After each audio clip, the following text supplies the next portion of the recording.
Bonjour Laura, alors, t'as passé de bonnes vacances? Merci de demander, Greg. Oui, j'ai enfin retrouvé le temps de lire. Ah, alors, de belles découvertes? Excellente. J'ai une passion pour Joseph Roth, qu'on présente souvent comme le romancier de la chute de l'Empire austro-hongrois, a priori parce qu'il y a de plus proche de l'intelligence artificielle. Et pourtant, je suis tombée sur sa nouvelle Le Léviathan, et j'ai pas pu m'empêcher d'y voir une fable sur le vrai et le faux, sur l'authentique et la contrefaçon. Ok, et il s'agit de quoi exactement? C'est l'histoire de Nissen Pixenic, le meilleur marchand de corail de la petite ville de Progrodi, un shtetl de Galicie. Il sait choisir les coraux et les assembler parce qu'il les aime. Il les croit vivants, sous la garde du Léviathan. C'est dire très joliment dit, page 23.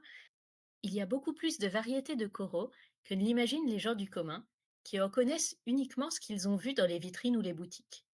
Il en existe avant tout des taillés et des brutes, aux arêtes droites ou arrondies, certains en forme de baguettes et d'épines semblables à du fil de fer barbelé, d'autres brillant d'une lueur jaunâtre, des coraux rouge pâle de la couleur qu'on voit parfois sur les bords des pétales de rosée, et enfin des coraux qui ressemblent à des gouttes de sang séché.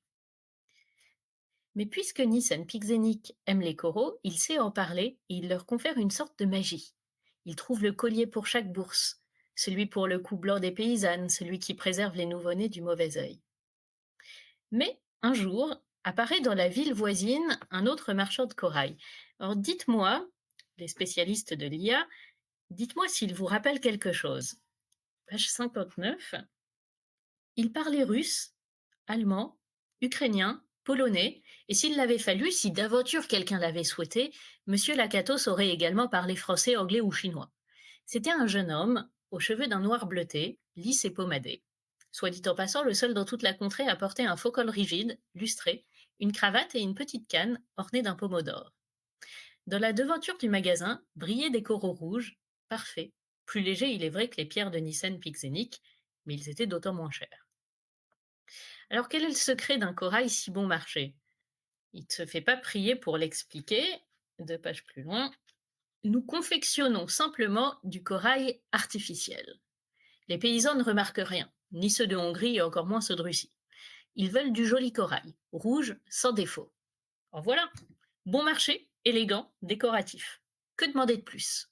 Le corail véritable ne peut pas être aussi beau. En quoi est fait votre corail? Demanda Nissen Pixenic. En celluloïde, mon cher, en celluloïde, s'écria Lakatos avec enthousiasme. Surtout n'allez pas me dire que vous êtes contre la technique. Voyez-vous, en Afrique poussent des arbres à gomme, et avec cette gomme on fait du caoutchouc et du celluloïde. N'est-ce pas tout à fait naturel? Les arbres à gomme sont-ils moins naturels que les coraux? Un arbre en Afrique est-il moins naturel qu'un arbre de corail au fond de la mer? Et c'est ainsi que Nissen Pixenic se retrouve à mélanger du faux corail au vrai dans ses bijoux. Rapidement, évidemment, il perd le goût de son travail. Les clients le ressentent et l'abandonnent. Alors, je vous raconte pas la fin, la nouvelle est très courte et très agréable à lire.